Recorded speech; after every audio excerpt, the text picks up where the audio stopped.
ரொம்ப தேங்க்ஸ், என் பர்த்டேலாம் இப்படி யாருமே வந்து செலிப்ரேட் பண்ணதில்லை அப்படி இப்படின்னு சொல்லி நிறைய பேசிகிட்டு இருந்தான். அதெல்லாம் முடிச்சுட்டு ஒரு 2 to 3 days கழிச்சு ஒரு சண்டே வந்துச்சு, சாட்டர்டேவோ சண்டேவோ. அப்போ அவன் ஃப்ரெண்ட்ஸ்க்கெலாம் வந்து பர்த்டே ட்ரீட்டாக சரக்கு வாங்கி கொடுத்தான்.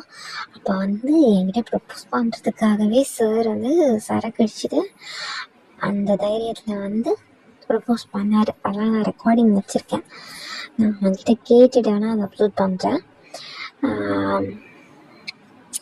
அதில் வந்து நான் உன்னை க்ரஷ்ஷாக நினைக்கிறேன், நான் உன்னை லவ் பண்ணுறேன் அப்படி இப்படின்னு சொல்லி இன்டேரக்டாக நீ எப்பவுமே லைஃப்பில் என் கூடவே இருக்கணும் அப்படின்னு சொல்லி ஒரு வழியாக ப்ரப்போஸ் பண்ணிட்டான். எனக்கும் அவன் ப்ரப்போஸ் பண்ண அந்த ஃபீலே ரொம்ப பிடிச்சிருந்துச்சு.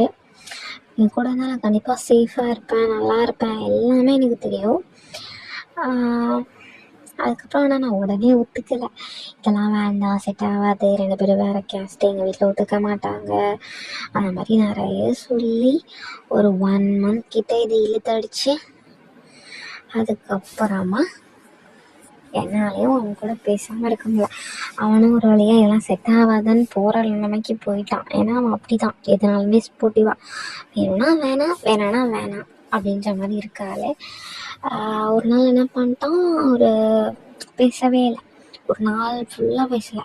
எனக்கு பைத்தியமே பிடிச்சது போல் இருந்துச்சு. நான் 100 தடவைக்கு மேலே கால் பண்ணி எடுக்கவே இல்லை, 1000 மெசேஜ் அனுப்பி ரிப்ளை பண்ணவே இல்லை. அதுக்கப்புறம் பார்த்தா நான் அப்பாவோட வெளியில் போயிட்டேன், ஃபோனை வீட்லேயே வச்சுட்டு போயிட்டேன் அப்படின்னு சொன்னான். என்னால் வந்து அவன்கிட்ட பேசாமல் இருக்க முடியல. நீ என்ன லவ் பண்ணுறியா, எதுக்கு இப்போ நீ என் கூட பேசுறதுனா என்ன இப்போ அப்படின்னு சொல்லி கேட்டான். நாங்கள் பேசும்போது நைட்டு வந்து ஒரு 11 o'clock இருக்கும்.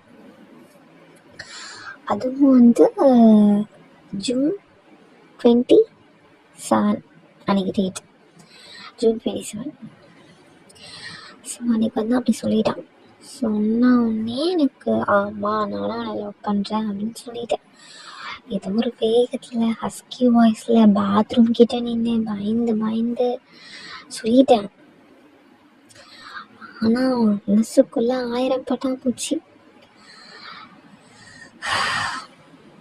ஆக்சுவலி என்னை கேட்டால் என் லைஃப்பில் நான் எடுத்த பெஸ்ட்டு டெசிஷனே இதுதான் சொல்லுவேன்.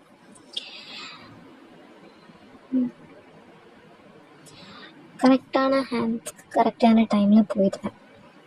அதுதான் ஒரு வழியாக நாங்கள் 2 பேரும் லவ் பண்ண ஆரம்பிச்சிட்டோம். அவ்வளோதான்.